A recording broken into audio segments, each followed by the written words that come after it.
China has threatened to expel British warships from parts of the South China Sea as HMS Queen Elizabeth and her carrier group arrived in the disputed waters today.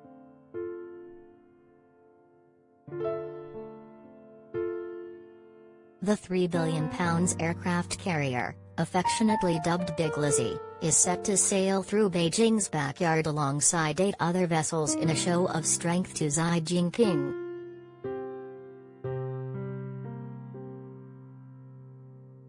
But Chinese state media has warned that any vessels which stray too close to islands which it lays claim to will be expelled.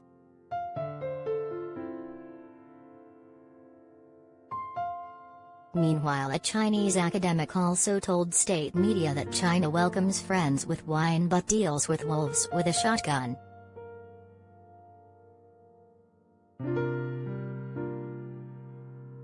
The UK carrier strike group, spearheaded by HMS Queen Elizabeth, is currently on a round-the-world tour as part of her maiden deployment in what is believed to be the biggest show of British naval power to leave the UK in generations.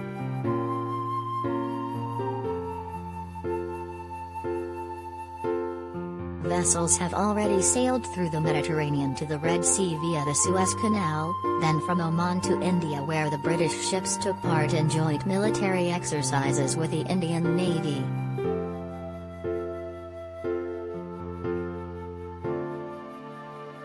Earlier this week, the group sailed via the Malacca Strait to Singapore where more joint drills were carried out, before heading north into the South China Sea.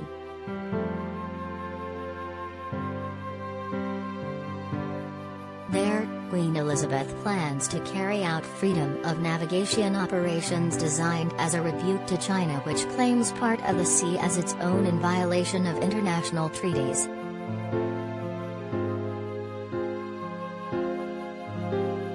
The carrier also plans to sail through the Taiwan Strait in another move that is sure to anger authorities in Beijing.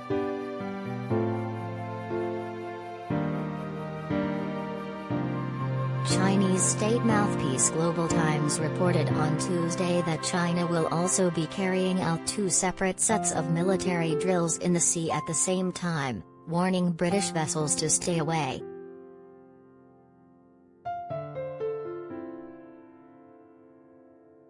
An anonymous expert told the newspaper, while the Chinese military drills are not likely directly related to the UK warships, they show that the Navy is at a high combat readiness.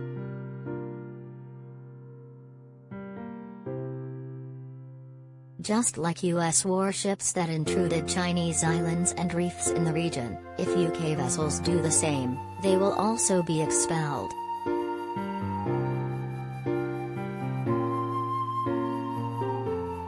A second anonymous expert added, the Navy will closely monitor the UK warships' activities, stand ready to deal with any improper acts, and also see this as a chance for practice and for studying the UK's latest warships up close.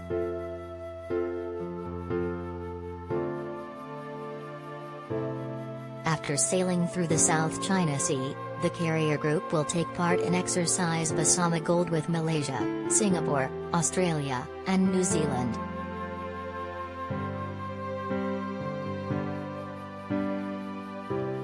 Its final stops will be in Japan and South Korea, ending a voyage of some 26,000 nautical miles which will have spanned some 40 countries.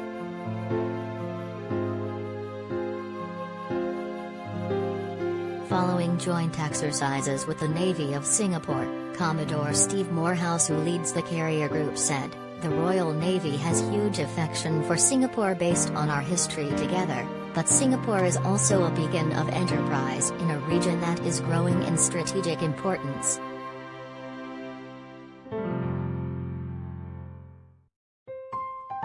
The arrival of the carrier strike group in Southeast Asia is a clear sign that the United Kingdom is ready to work with friends and partners, new and old, to strengthen the security and freedoms upon which we mutually depend.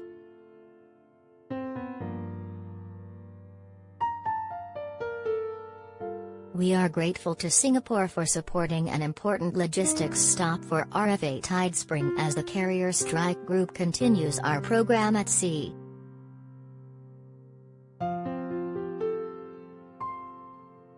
We look forward to working with Singapore again in the autumn for Exercise Bersama Gold, which marks the 50th anniversary of the 5-power defense arrangements.